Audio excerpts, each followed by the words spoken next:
Why was the range so silent when she stepped forward? The men were laughing, joking, and shouting a moment ago. Dust hung in the air, sunlight glared off brass casings, boots scraped gravel. Then, almost without reason, the noise dimmed. Eyes shifted. Conversations trailed into smirks and whispers. Lieutenant Mara Kaninke didn't flinch under the weight of those looks. She had been stared at before, on tarmacs where helicopters thundered and dust clawed at her face, in mess halls where silence fell the second she walked in, on rooftops where the barrel of her rifle seemed to turn her into something other than human. She knew the feeling of being the subject, the doubt, the ridicule. None of it was new. The colonel chuckled, heavy boots planted in the dirt, hands on his hips. He looked at her like a man guarding his own kingdom. "This ain't your range, girl," he said, voice carrying authority and mockery at once. He expected her to blush, to stammer, to retreat. But Mara didn't laugh. She didn't apologize, she didn't even move. Her rifle rested against her shoulder, scarred wood pressed to the line of her palm, steel warm under the desert sun. To most men on this range, a weapon was a tool or a symbol. For Mara, it was something else entirely. It was memory. It was sacrifice. It was the quiet bridge between the living and the ghosts who walked beside her. She breathed once, slow, deliberate, and the stillness of that breath unsettled more than any retort could. Inside, her thoughts drifted somewhere else. Back to mountains scarred by fire. Back to the day Sergeant Callahan bled out in her arms. She was young then, too young maybe, but not too young to remember.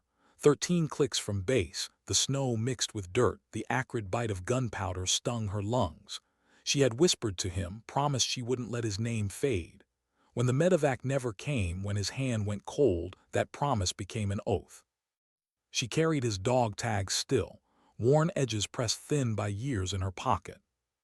That day had made her, or broken her. Sometimes she couldn't tell the difference.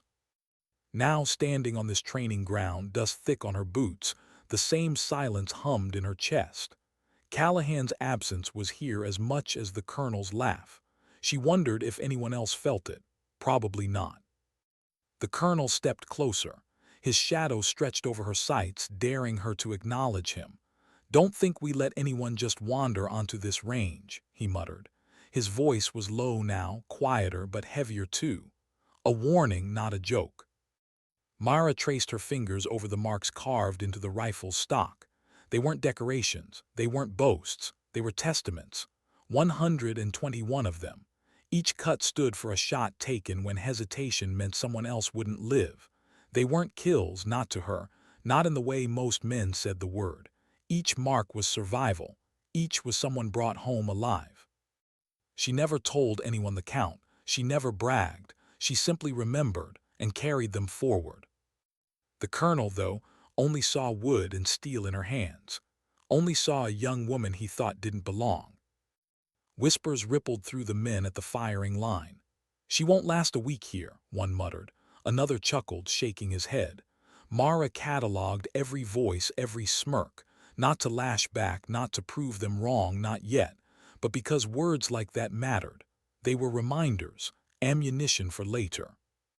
Her father's voice drifted in unbidden from years ago in Fayetteville, North Carolina.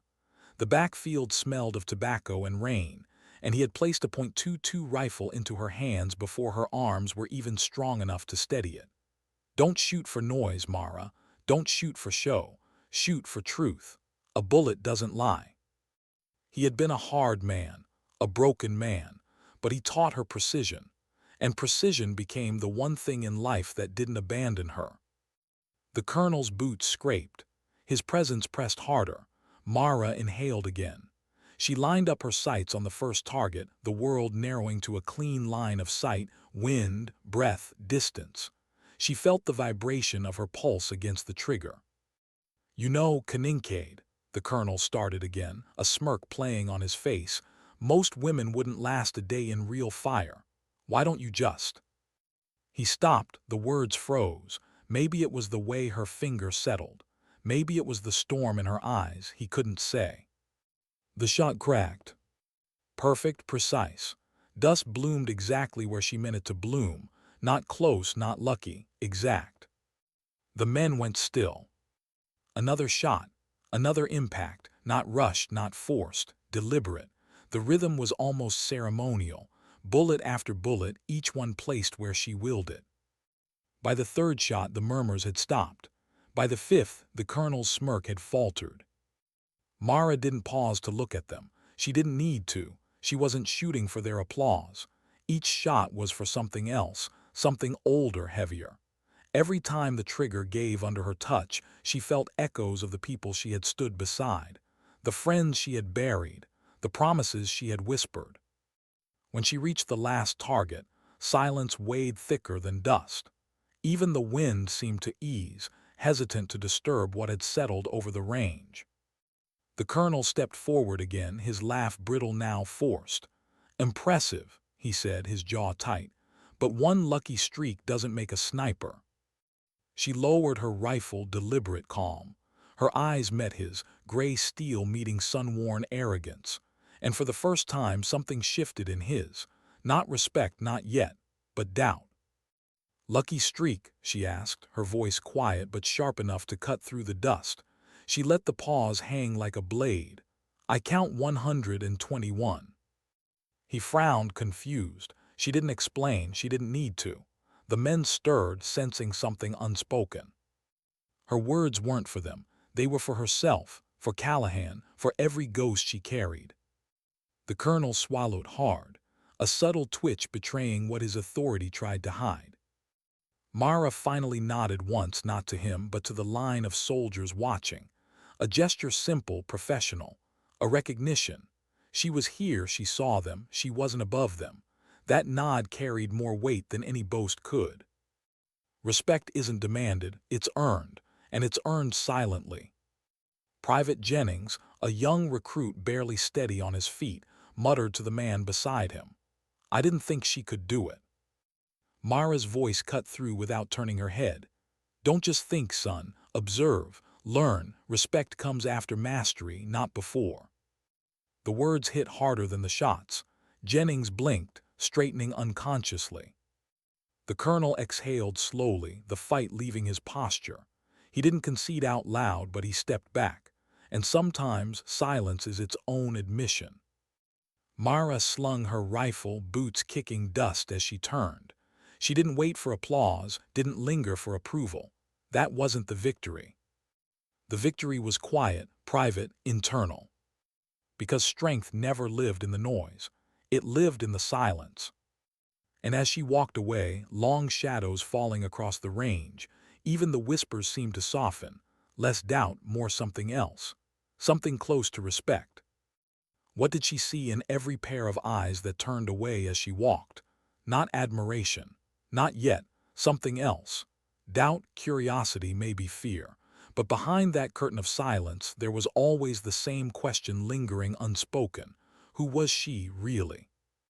Mara didn't answer it. Not to them, not to anyone. The rifle weighed against her shoulder as she moved through the gravel, boots crunching like measured beats of a drum. The sun bled low across the sky, painting long streaks of orange that caught on her uniform. Soldiers shifted aside when she passed, not because she demanded it, because something in her quiet presence unsettled them, made space without asking. She thought about that sometimes, how silence could be more commanding than orders barked at full volume. It had taken her years to learn that lesson, years and more graves than she cared to count. Back in the barracks, her reflection in the metal locker door stopped her, gray eyes steady but tired.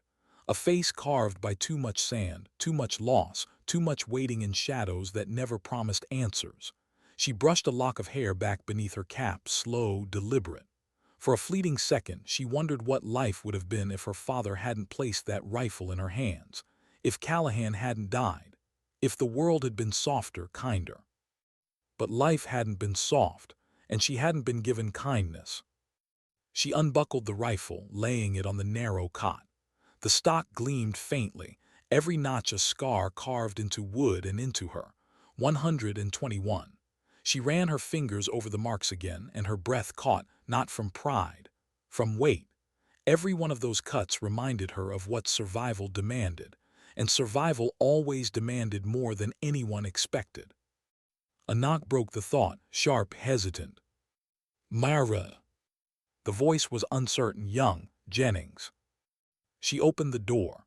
The boy stood there, stiff-backed, eyes darting between her and the floor. His uniform was wrinkled, his rifle strapped loose on his shoulder. He looked like every recruit she'd ever seen, full of eagerness but drowning in doubt. I just wanted to say," he stumbled, words tripping over themselves. "Earlier on the range I shouldn't have." "Stop," Mara said softly, not unkind. His jaw clenched. He nodded once, trying to look braver than he felt. "You don't owe me an apology," she continued. "What you owe is to yourself. Don't waste your breath on me. Learn, observe, that's all." He blinked, caught between relief and shame. She leaned closer, her voice quieter now, meant only for him. "The world won't wait for you to believe in yourself. Neither will the battlefield. Either you're ready when it calls, or someone else pays the price." The words sank into him like stones into deep water. He swallowed hard, nodded again, and left without another word. Mara shut the door. Silence filled the barracks again. She sat on the cot, elbows on her knees, staring at the floor.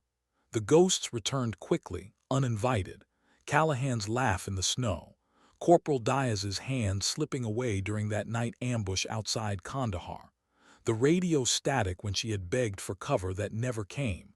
Every memory pressed against her chest until it hurt to breathe. She had learned long ago that no one truly fought alone. And yet, in the quiet hours after, it always felt like she did. The door creaked again. This time no knock. Colonel Atrix stood in the frame, arms crossed, his face unreadable. "You embarrass me out there," he said flatly. Mara looked up, calm, unshaken. "That wasn't my intention." "Doesn't matter what you intended," he snapped. "Perception is reality, and right now, my men are questioning me." She tilted her head, considering him. "Are they questioning you, or are they questioning themselves?" The silence that followed was heavier than the words.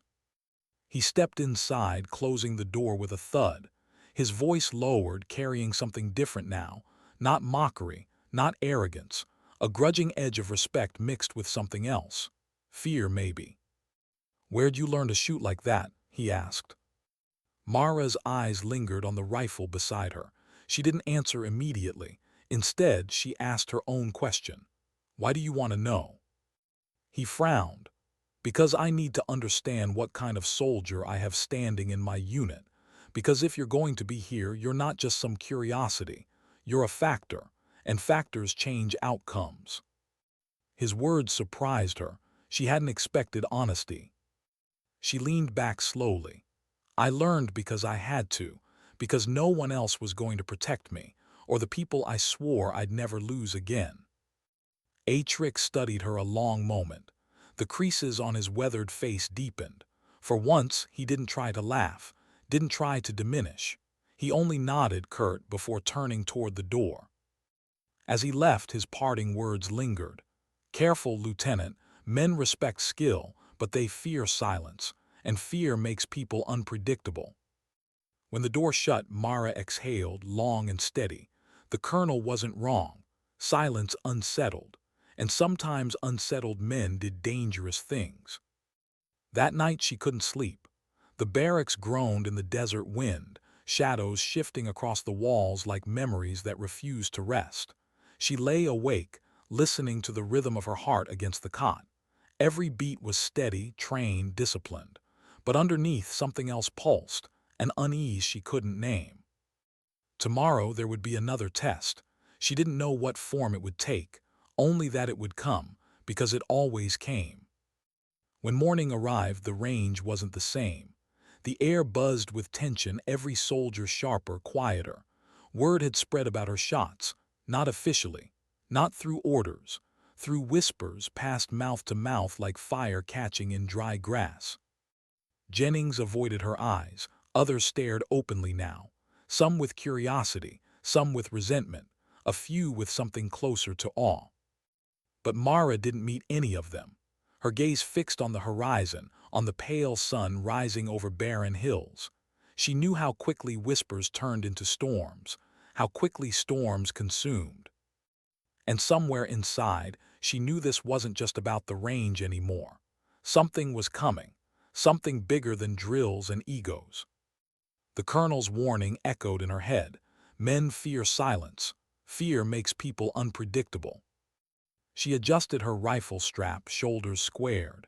If fear was coming, she would meet it the same way she had met everything else, with precision, with stillness, with the unspoken promise carved into the wood of her weapon. Because silence, if carried long enough, could become a storm of its own. Why did the call come so suddenly? No briefing, no warning, just the clipped urgency of a radio order tearing through the still morning air. Soldiers scrambled from bunks, boots slamming the floor, the metallic clatter of rifles pulled from racks. Mara sat on her cot, already lacing her boots. She didn't need the details to know what it meant. A mission, rushed, imperfect, dangerous.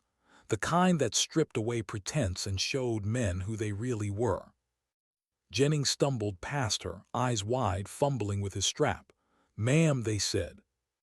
"I heard," Mara cut in, calm, controlled. Her tone steadied him more than the words. He nodded, breath shallow, and moved on. In the corridor, Colonel Atrix barked orders. His voice was iron, steady even as his jaw betrayed tension. "We move in 10. I want squads armed, loaded, and ready. This isn't a drill." Whispers trailed through the ranks. Something about an outpost gone silent. Something about a patrol overdue. Men filled the gaps with rumor, with fear. Mara fell into line, silent as always. She didn't ask questions. Questions would be answered soon enough, one way or another. The Humvees roared to life, dust plumes curling in the rising heat. Mara climbed into the rear seat, rifle across her lap, eyes fixed on the horizon. Around her, chatter filled the air, nervous laughter, bravado, half-hearted jokes to mask the pulse of fear. She said nothing. Because she knew better, fear didn't vanish with words, it only sharpened in silence. The convoy rolled out. Miles of barren dirt stretched endless, wind carrying the faint taste of copper. Mara closed her eyes for a moment, letting the hum of the engine blur into memory. Afghanistan, 2012. She had ridden in a truck just like this one, her hands trembling against her rifle. Callahan sat beside her, grin crooked, tapping a rhythm on his helmet like he was keeping time to a song only he could hear. "You're too quiet, Mara," he had teased. "Makes people nervous. Say something before they think you're a ghost." She hadn't answered. She never did. And then the ambush had come, fire and thunder tearing the world apart. She opened her eyes now, breath steady. That lesson had never left her. Quiet wasn't weakness. Quiet was survival. The convoy slowed. Soldiers stiffened. Ahead, the outpost came into view, small, skeletal, wire fencing bent and torn by wind. No movement, no signal, just silence. Atrix's voice cut through the radios. "Dismount, secure perimeter." Boots hit the dirt, rifles raised, eyes scanned every shadow. Mara stepped out, the sun glaring against her scope as she swept the horizon. Nothing moved. No birds, no wind, no signs of life. Only the faint stench, burnt, metallic, sour, that told her everything before anyone spoke. Something had happened here, something bad. Jennings stumbled behind her, rifle shaking. "Where is everybody?" Mara didn't answer. She crouched, running her hand along the dirt. Tracks, heavy, multiple directions, some dragging. Her chest tightened. She'd seen this before. She didn't want to see it again. Inside the outpost, the silence grew thicker. The walls bore bullet scars. A helmet lay overturned near the gate, streaked with blood. One of the men cursed under his breath. Another spat, muttering prayers. Atrix raised his fist, signaling halt. His eyes flicked toward Mara, searching. He didn't say it out loud, but the question hung between them. "What do you see?" She stepped forward, scanning, piecing fragments into something whole. The scorch marks, the direction of fire, the absence of bodies. They were taken, she said finally. Her voice didn't waver.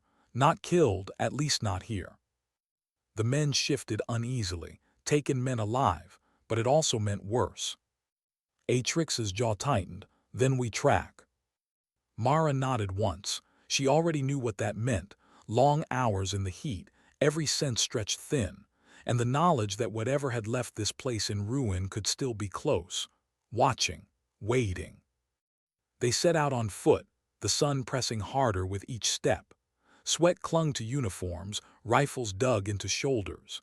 Jennings stumbled more than once, but Mara caught him with a steady hand each time, never speaking, only anchoring him by presence alone. The trail led into low hills, jagged and barren, the kind of terrain where eyes could hide in every shadow. Halfway up the slope, a shot cracked. The men dove, dirt exploding around them. "Contact!" someone shouted. Chaos erupted. Atrix barked orders, but his voice was drowned in gunfire. The world shrank into thunder and dust. Mara's body moved before thought. Rifle braced, scope aligned, breath steady. She scanned, searching for the glint of metal, the shift of movement. There, a ridge, barely a silhouette. She exhaled, squeezed. The shot rang true. Silence answered. Jennings crawled beside her, eyes wide with terror. "How do you stay so calm?" he gasped. She didn't look at him, because panic kills faster than bullets. He swallowed, pressing lower into the dirt. The firefight stretched minutes, maybe more. Each shot precise, each movement calculated. Mara felt the rhythm of it, controlled chaos, fear shaping men into who they truly were. Some faltered, some rose, most simply endured. When the last shot faded, the hills grew silent again. Smoke hung faint, drifting in the wind. Bodies dotted the ridge, but not all. Some had fled, dragging their wounded with them. Atrix rose, chest heaving, eyes scanning the aftermath. He didn't speak for a long time. Finally, he looked at Mara. "You kept us together." She shook her head. No, they kept themselves together. But inside, she knew the truth. Her calm had steadied them, whether they admitted it or not. As the men regrouped, Jennings lingered near her. His voice was quiet, meant only for her. "You saved me back there." Mara glanced at him. "No, you saved yourself. I just gave you time." The boy's eyes softened, something shifting in him. For the first time, he wasn't looking at her like a stranger. He was looking at her like someone to follow.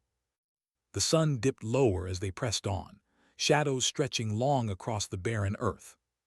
But Mara's mind wasn't on the mission anymore, not fully.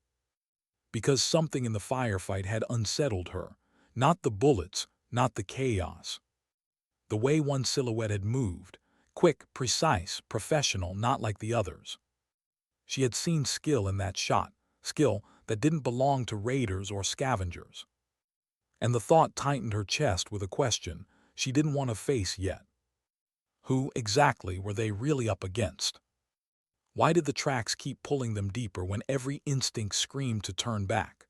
The sun had bled into late afternoon, shadows long and jagged across the ground. The men were tired, nerves stretched thin, but no one said it out loud. They just kept moving, rifles raised, following the faint drag marks etched into the dirt. Mara walked near the front, every sense sharpened. She studied the terrain the way some men studied faces. Every rock, every scuff of earth told a story, and this story was wrong. "These weren't amateurs," she murmured finally. Atrix glanced at her, sweat streaking his brow. "How do you know?" She pointed at the ground. Formation, disciplined spacing, controlled movement. Whoever took our men knew what they were doing. This wasn't chaos, it was precise. The colonel's jaw tightened. He didn't argue. That silence told her more than words could. Behind them, Jennings whispered, "Does that mean they're military?" Mara didn't answer right away.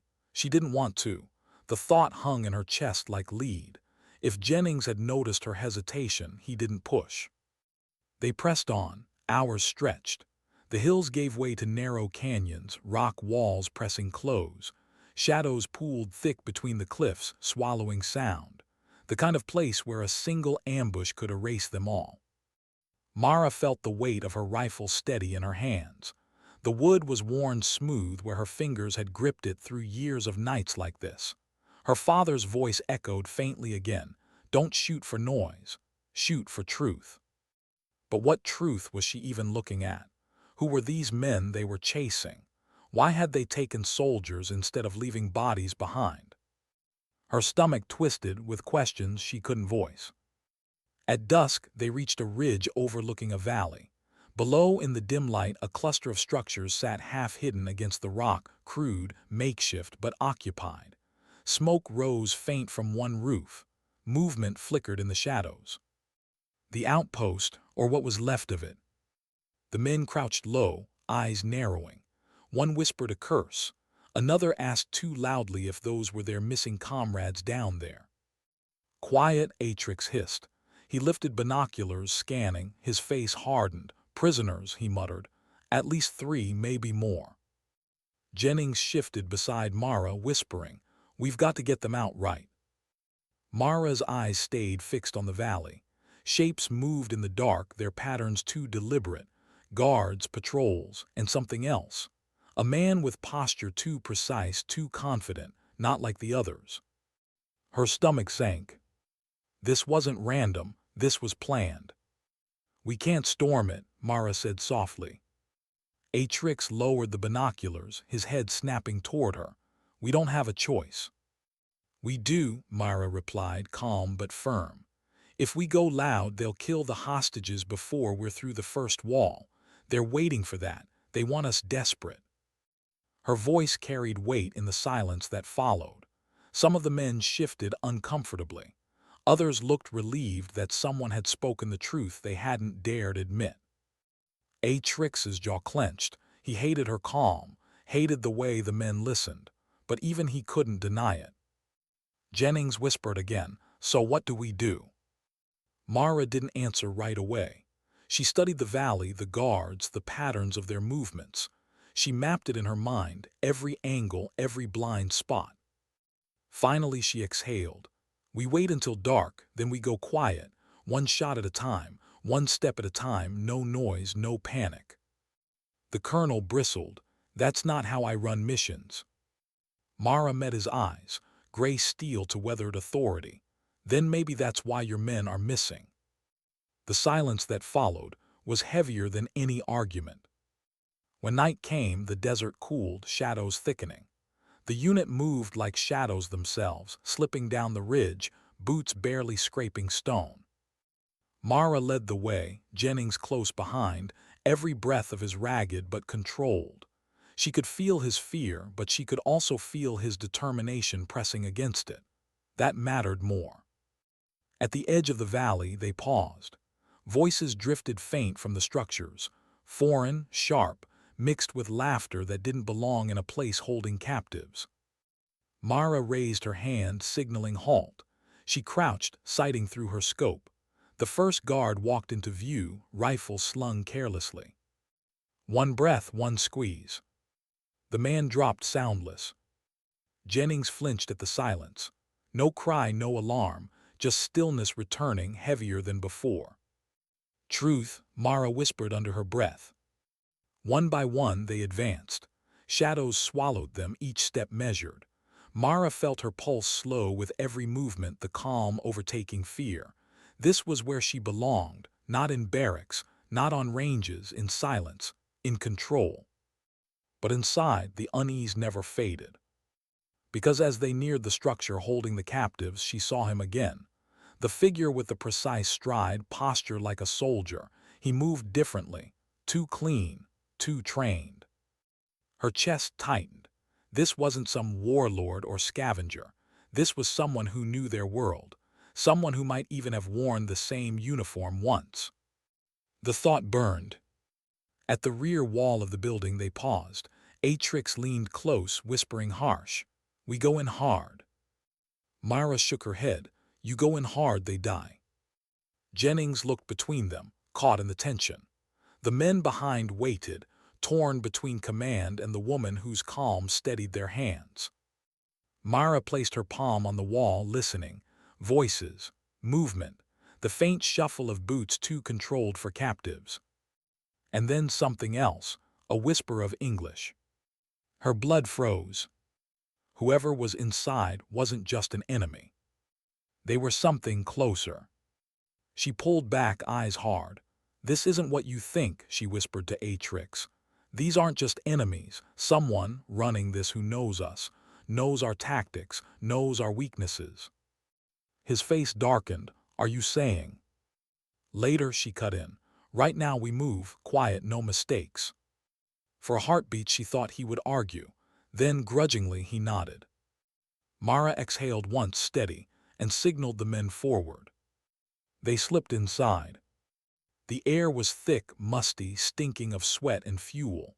Shadows pressed heavy, broken by the faint flicker of a lantern. 3 men huddled in the corner, bound and beaten but alive. Their eyes widened at the sight of uniforms. Hope flickered, faint and fragile. But Mara barely saw them. Her eyes locked on the figure standing near the lantern. A man, calm, still, hands folded behind his back. He turned slowly, a faint smile cutting across his face. His eyes found hers immediately, as though he had been waiting for her all along. And in that instant, Mara knew.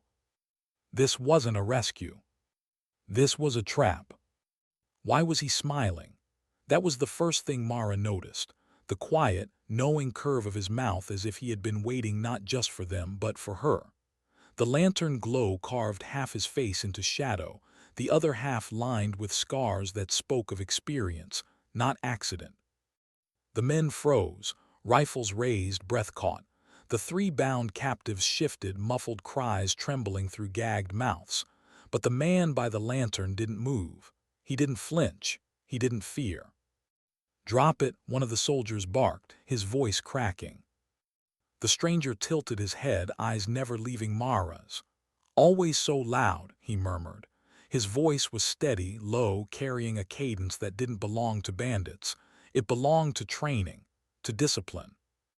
Atrix stepped forward, rifle braced, hands where I can see them. The man ignored him, his attention locked on Mara as if no one else existed. "You've been busy, Lieutenant Kincaid." Her blood chilled. He knew her name. Jennings shifted behind her, whispering sharp, "Ma'am, how does he know?" "Quiet," Mara breathed. The man's smile deepened. 121, isn't it?" He nodded faintly toward her rifle. "You still carve them, still keeping score." The silence that followed was suffocating. The men glanced at one another, confusion burning into unease. Only Mara stood still, her pulse steady though her chest ached with weight. "You don't know me," she said softly. "Oh, but I do," he replied.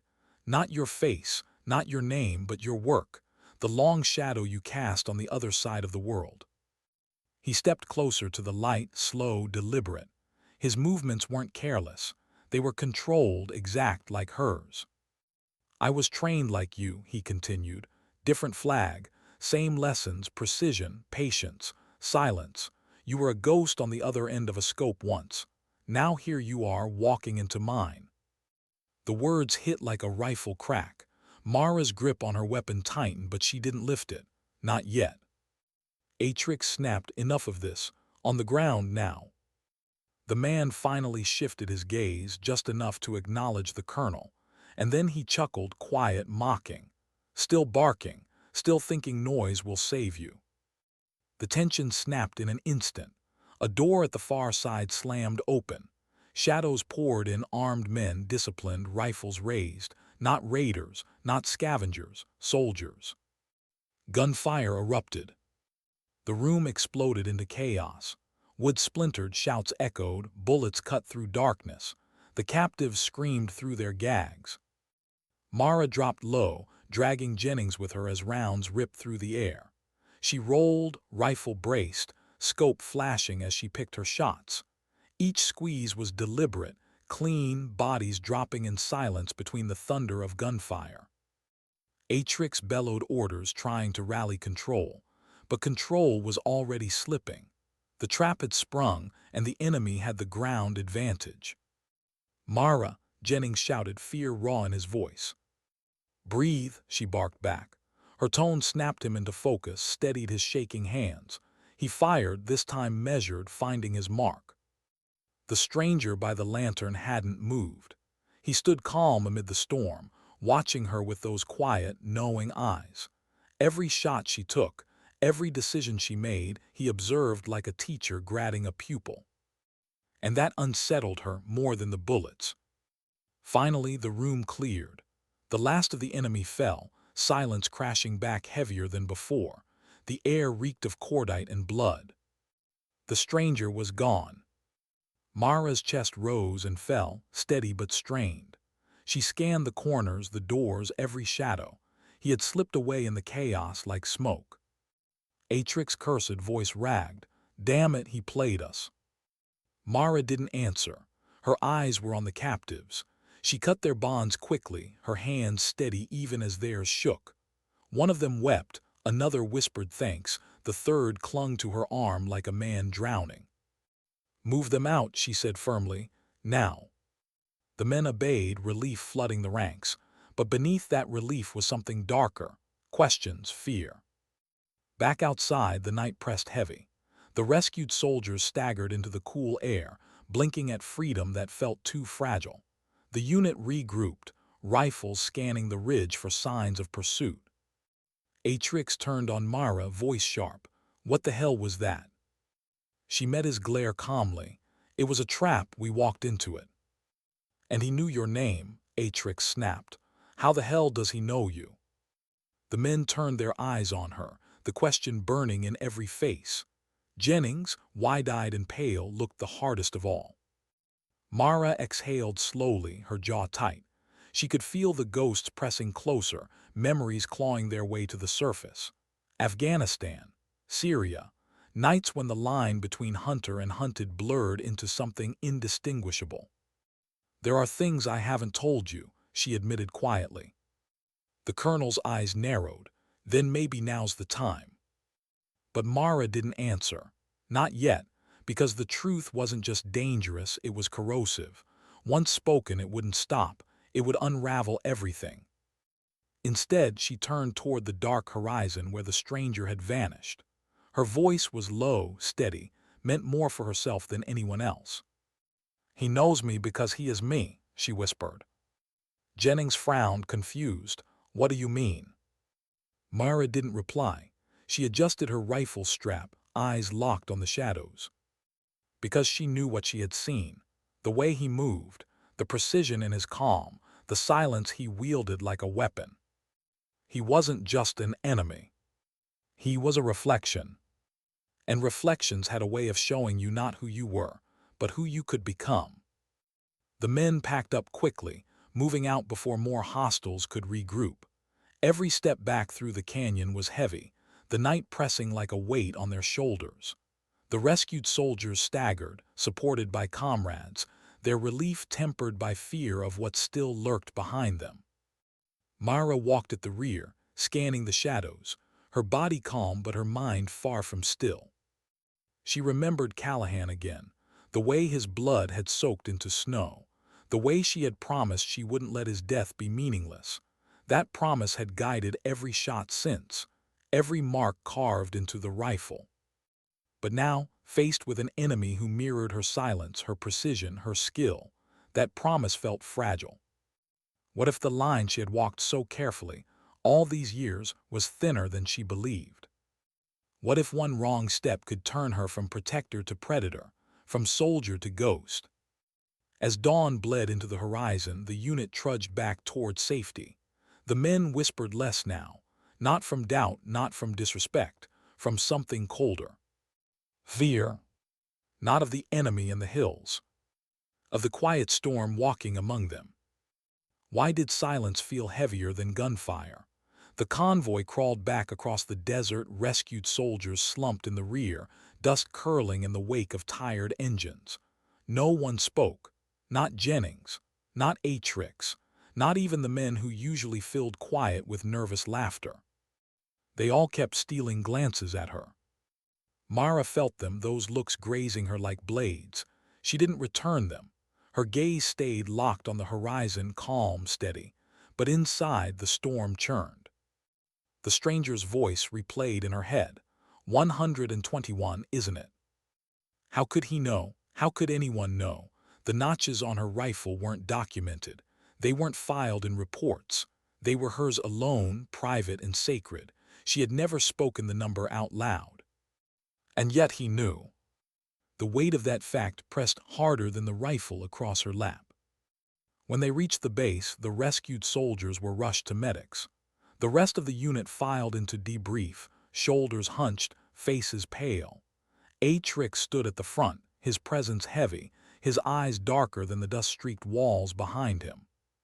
"Sit," he ordered. The benches creaked under shifting weight.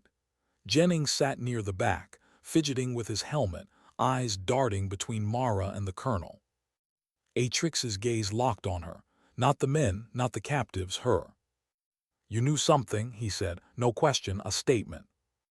Mara didn't move. "I knew it wasn't random." His jaw clenched. "No, you knew more. He knew you. He spoke your name, your number. You're going to tell me why."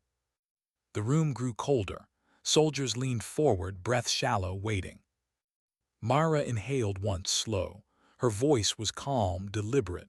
"I've crossed paths with people like him before, men trained like us, men who didn't stay on the right side of the line." "Like mercenaries?" one soldier asked, unease dripping from his tone. She nodded faintly. "Mercenaries, contractors, shadows, call them what you want. Some leave the uniform, but the training never leaves them." Atrix's eyes narrowed. "And how does one of them know your number?" Her silence was answer enough. The room buzzed with unease. Jennings shifted, his young voice cutting through before he could stop himself.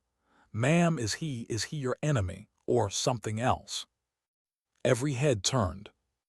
Mara's eyes met his, steady but unreadable. Sometimes the difference is thin. Atrix slammed a fist against the table, the crack echoing through the room. "Thin or not, I don't want riddles. I want facts. Who is he?" Mara leaned forward, her voice steady but quiet, forcing everyone to lean in to hear. "He's someone who understands silence. Someone who knows patience, precision, control. He's not a man chasing chaos. He's a man chasing purpose, and that makes him dangerous." The colonel stared, the muscle in his jaw twitching. He wanted to demand more, but something in her eyes told him the rest wasn't ready to be spoken. Finally he exhaled. "Get some rest. We move again at dawn. This isn't over." The men dispersed, muttering low. Jennings lingered near her, hesitant, searching her face for something, answers, comfort, maybe reassurance. She gave him none. When the barracks quieted, Mara sat on her cot, rifle across her knees. The notches seemed deeper tonight, shadows filling every cut. She traced them slowly, her chest tight. "He knows me because he is me." The thought refused to leave. Hours later, a soldier burst into the barracks, breathless. "Colonel, you need to see this." Mara rose instantly, rifle slung. The men scrambled, boots pounding down the corridor toward the gate. Outside, dawn hadn't yet broken. The desert lay in pale gray, shadows stretched long. And there, nailed to the fence post at the perimeter, was a piece of wood. Rough, splintered, but carved deep with a blade. The men froze, silence cutting sharper than any blade. Atrix's face paled beneath his hardened skin. He looked at Mara, not a glance, a demand. She stared at the mark, her breath steady though her pulse hammered. "He's close," she murmured. The men shifted, rifles tightening in their hands. Fear rippled through the group, not of the number, not of the enemy, of her. Jennings stepped forward, voice shaking. "Ma'am, what does it mean?" Mara's eyes lingered on the carved number. Her voice was soft, almost a whisper. "It means this isn't just a fight. It's a message. He wants me to know he's watching. He wants me to know he's counting too." The men whispered among themselves, some cursed, some muttered prayers.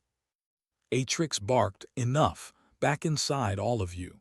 His voice cracked like a whip, desperate to control the unraveling tension.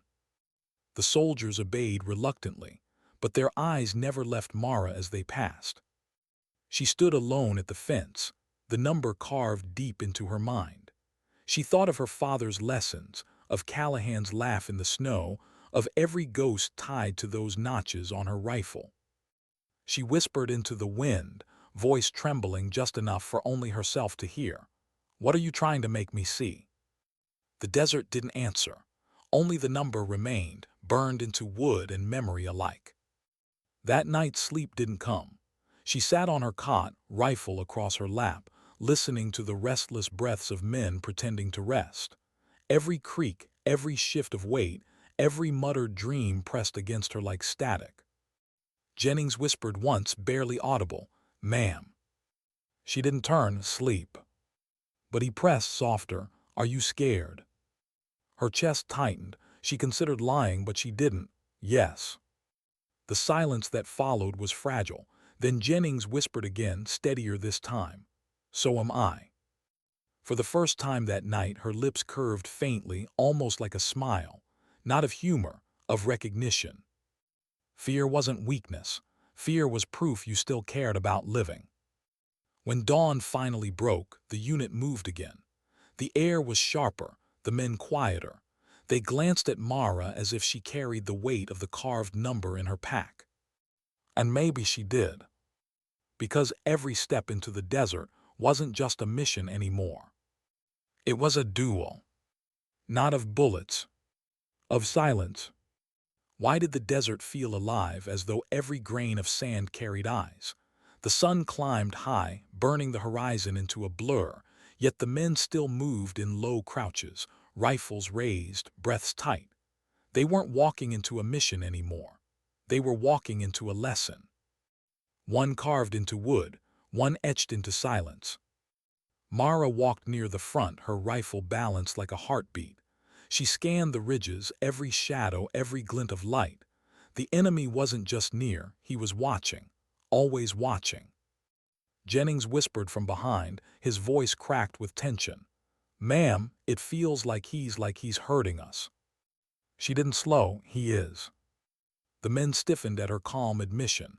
Atrix bristled, his jaw tight. "Then why are we following?" Mara's eyes stayed fixed ahead. "Because stopping is worse. He knows silence better than you know noise. If we stand still, we're already dead." Her words landed heavy, no one daring to argue. By midday, the trail led them into broken terrain, stone ridges fractured like old scars, jagged and sharp, perfect ground for ambush. Mara felt it instantly. The air shifted, the silence too thick. She raised her fist, halting the column. "Eyes high," she whispered. The men scanned the ridges. Nothing, no movement, no sound. Then faintly a clink, metal against stone. A shot rang out. Dust erupted inches from Jennings' boot. The boy froze, eyes wide. "Move." Myra shoved him hard behind cover as another shot cracked, carving sparks from the rock. But no scream followed. No blood. Every shot landed close, precise, but never fatal. It wasn't an ambush. It was a demonstration. Atrix cursed, pressing against the stone, eyes wild. "Why isn't he hitting us?" Mara steadied her rifle, scanning the ridge. "Because he doesn't want us dead. Not yet." Another shot cracked, ricocheting off rock near Atrix's helmet. He flinched, growling, fury masking fear. Mara's eyes narrowed. She tracked the angle, the distance, the timing. Every shot wasn't random, it was measured, controlled. "He's teaching," she whispered. Jennings glanced at her, pale. "Teaching what?" Mara didn't answer. She knew the truth. He was teaching her. Every miss was a reminder. Precision was power. Silence was power. He was showing her that he could choose when she lived and when she died. And that choice unsettled her more than the bullets. She exhaled, steadying herself. She raised her rifle, scanning for the glint of scope, for the faint flicker of movement. There, a shadow against stone, too still to be natural. She inhaled, exhaled, squeezed. The shot cracked, dust bloomed. The shadow vanished. Silence fell. The men held their breath, waiting for the next crack, the next round. None came. Minutes stretched. Sweat traced down brows, dust clung to throats. The ridge stayed silent, mocking them with stillness. Finally, Atrix growled, "We move now." The men scrambled, half crawling, half running through the jagged terrain, nerves raw. Mara stayed behind a moment, her scope fixed on the ridge. She knew he was still there, watching, testing, measuring. And somewhere deep in her chest, she felt it, something between dread and recognition. Because this wasn't a fight. It was a mirror. By dusk, the unit found a shallow canyon to hold for the night. Fires were forbidden. They ate rations cold, voices low, every ear tuned to the desert's silence. Jennings sat near Mara, helmet in his hands, his face pale but intent. "Ma'am, why you? Why's he so focused on you?" She studied him for a long moment. The boy had changed in days. The fear was still there, but beneath it something else now. Steel. "He sees himself in me," she said finally. Jennings frowned. "But you're nothing like him." Her eyes lowered to the rifle across her lap. "Aren't I? 121 marks, each one silent, each one precise, each one a life taken because I believed it saved another." Jennings swallowed, his voice shaking. "That's not the same. You did it to protect. He's doing it too." "To prove a point," Mara finished softly. "But how different are we really? Purpose separates us. Not skill, not silence, just purpose." The boy looked down, struggling with the weight of her words. Across the canyon, Atrix paced like a caged animal. His authority had eroded with every shot the enemy had fired. The men no longer looked to him for calm. They looked to her, and he hated it. Finally, he stopped, his voice cutting through the silence. "You led us into this." Mara didn't look up.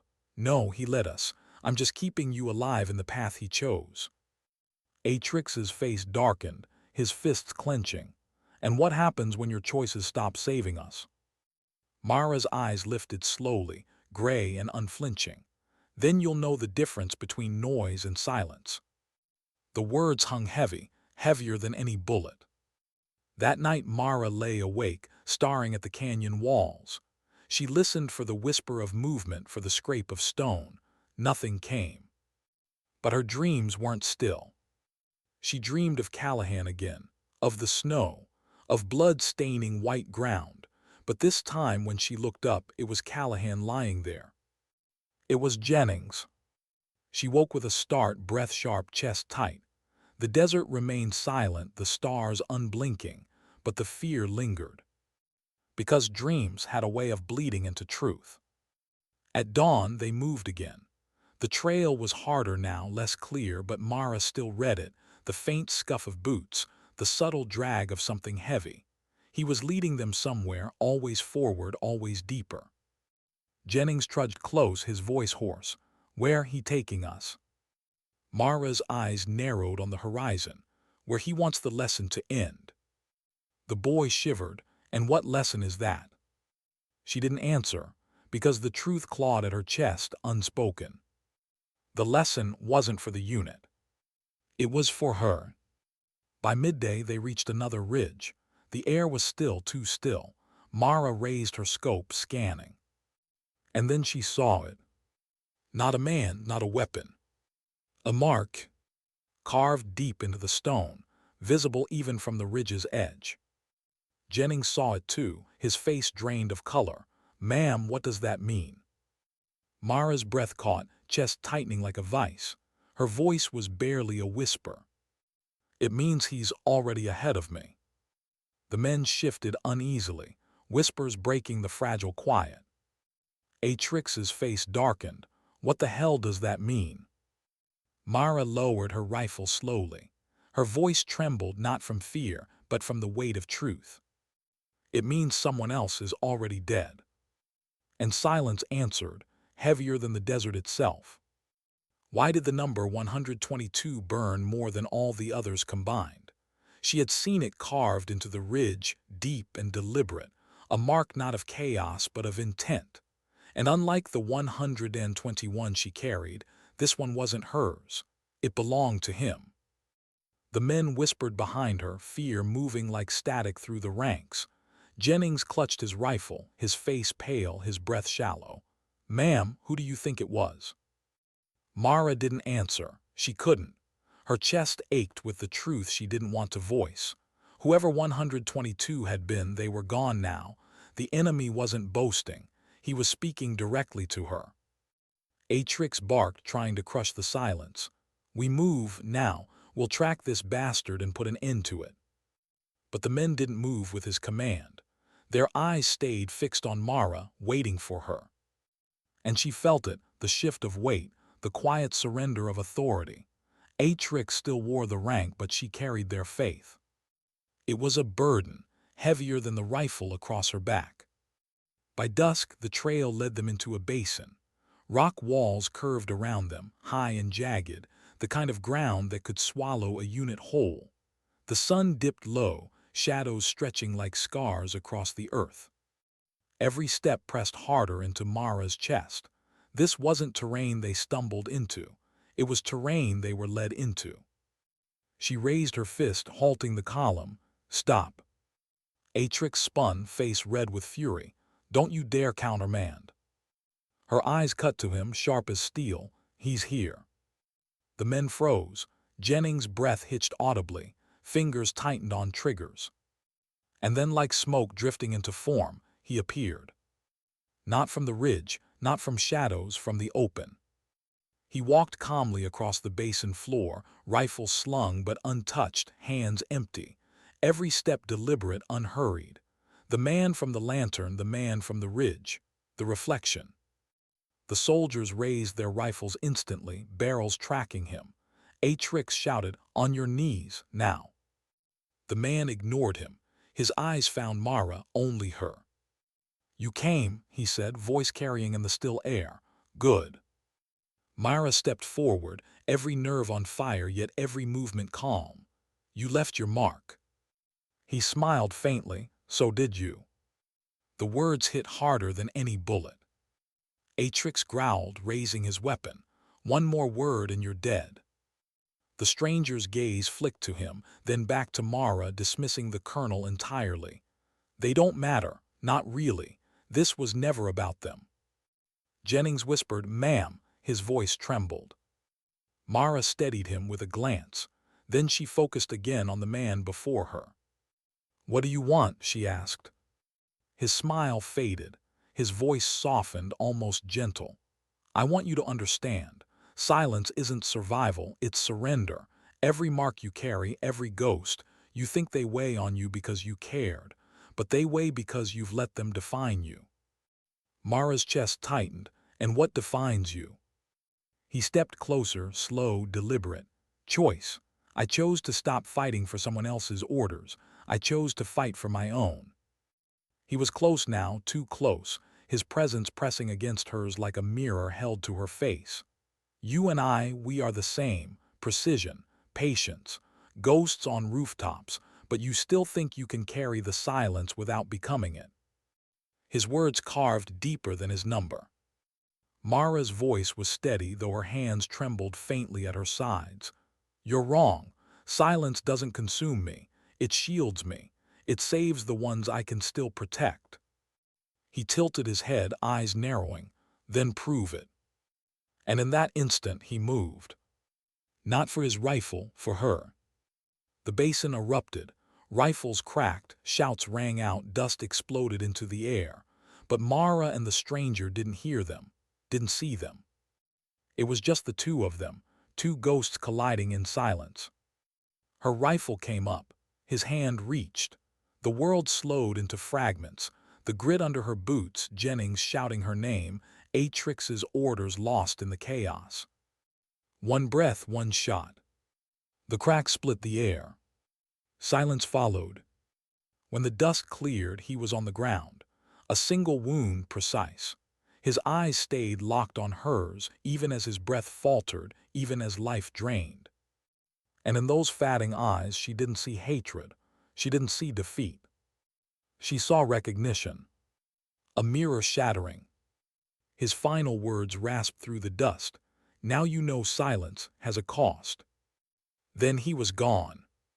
The basin stayed still, the echoes fading into nothing. The men lowered their rifles slowly, their breaths ragged. Jennings stared at Mara, eyes wide, torn between awe and fear. A Trick stepped forward, voice rough. You just killed the only man who knew why he came for us. Mara didn't look at him. She knelt beside the body, her hand brushing the rifle he had never raised. Its stock was scarred, notched. Not random. Each mark carved deep, deliberate. 122. Her chest constricted, because now she understood. He hadn't been her reflection. He had been her warning. She stood slowly, the basin heavy with silence. The men waited, their fear mingled with something else now. Respect, confusion, dependence. Jennings whispered, "Ma'am, are we safe now?" Her eyes stayed on the horizon, the setting sun bleeding red into the desert. She exhaled once, long and steady. "No, we're never safe, not really." The boy swallowed hard. "Then what do we do?" Mara adjusted the rifle on her shoulder, her voice quiet but sure. "We walk forward, we learn, we carry the silence without letting it carry us." The unit began to move, slow, weary, toward the ridge. Atrix lingered behind, watching her with eyes that had finally lost their arrogance. He didn't say it out loud, but he knew she had led them here, and she had led them out. Mara walked last, boots pressing into the dust, shadows stretching long before her. The desert wind whispered across the basin, carrying with it the ghosts of every mark carved in wood and stone. She didn't smile, she didn't weep. She simply breathed, steady, patient, alive. Because sometimes survival wasn't loud. Sometimes dignity didn't speak. It simply acted.